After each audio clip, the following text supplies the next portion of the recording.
সন্দেশখালীতে সরকার camp করতেই সামনে এলো নানান অভিযোগ। কারোর অভিযোগে তাকে 100 দিনের কাজের টাকা তৃণমূল অফিসে দিয়ে দিতে বাধ্য করা হয়েছে। কারোর অভিযোগ চাষের জমি দখল করে তৈরি করা হয়েছে ভেড়ি। যার যা অভিযোগ আছে আমি অফিসার পাঠাবো, তারা শুনবে।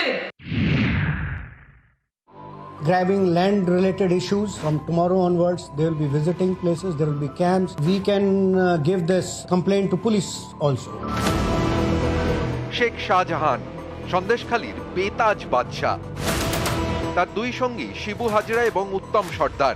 কয়েকদিন আগে উত্তমকে গ্রেফতার করে পুলিশ। শনিবার পুলিশের জালে শিবু। শাহজাহান এবং তার দুই সঙ্গীর বিরুদ্ধে ভুরি ভুরি অভিযোগ। এই সব অভিযোগ শুনতেই রবিবার থেকে সন্দেশখালীর 2 নম্বর ব্লকের গ্রামে গ্রামে চালু হয়েছে সরকারি ক্যাম্প। আর তাতেই সামনে এসেছে নানা অভিযোগ। যেমন মাইতিপাড়ার ক্যাম্পে অভিযোগ জানাতে গিয়ে এক বৃদ্ধের চোখে জল।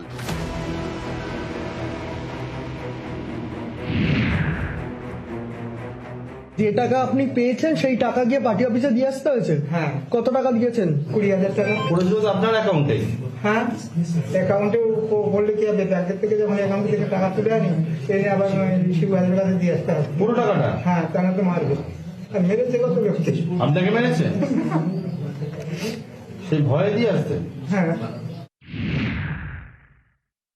এবার আমি একটা দোকান চালিয়ে খেতাম, ওই দোকানটা আমার শিবুদা তুলে ফেলে দিয়েছে। আমাকে বললো যে এই ফুটের পাশে কোনো দোকান থাকবে না, আপনার দোকান আপনি তুলে নেন। ওই জায়গাটা ভরাট করার পরে বললো যে আপনাকে আপনার জায়গা দেওয়া হবে, আপনি 3 লাখ টাকা দেন, আপনার দোকানের মাপে আপনাকে জায়গা দেওয়া হবে। জমিটা আমরা চাষের জমি ইচ্ছায় কোনোদিন দেইনি, জোর করেই নিয়েছে। যে ফর্মটি হচ্ছে যার জমি দখল করে নেওয়া হয়েছে, সেই ফর্মে এখানে জমি অর্থাৎ মিসিং কেস অর্থাৎ জমি দখল করে যাদের করে নেওয়া হয়েছে তারা এই ফর্মটি ভরবেন। অভিযোগ এই জলকর করেছিল আমাদের জমি জায়গা নিয়ে, তাই সমস্যা। জমি জলকর করেছে। কারা করেছে? ওই শিবু বাবু। যে কোনো ল্যান্ডের উপরে যে কোনো অভিযোগ আমরা নিতে পারি। প্রক্রিয়াও সাদা কাগজে করতে পারে, ফর্ম আছে, ফর্ম ফিল আপ করেও করতে পারে। ওনাদের মূল অভিযোগটা লিখিয়ে জানাবে আমাদের কাছে, আমরা সেটা নথিভুক্ত করে নিয়ে যাব। ওনারা যে ধরনের ডকুমেন্ট দেবে আমরা নেব। সন্দেশখালীর কান্ডার পাড়া, এখানে বাড়ি বাড়ি ঘোরেন খাদ্য দপ্তরের আধিকারিক। সরকারি প্রকল্পের সুযোগ সুবিধা মিলছে কিনা তার খোঁজ খবর নেন, শোনেন অভিযোগ। সন্দেশখালীর বাসিন্দাদের অভিযোগ শুনতে গ্রামে গ্রামে সরকারি ক্যাম্প। স্থানীয়দের আস্থা অর্জনে বিভিন্ন জায়গায় পুলিশও ক্যাম্প করেছে। সন্দেশখালী থেকে ক্যামেরায় মনোজ কুমারের সঙ্গে অমিত সরকার, নিউজ 18 বাংলা।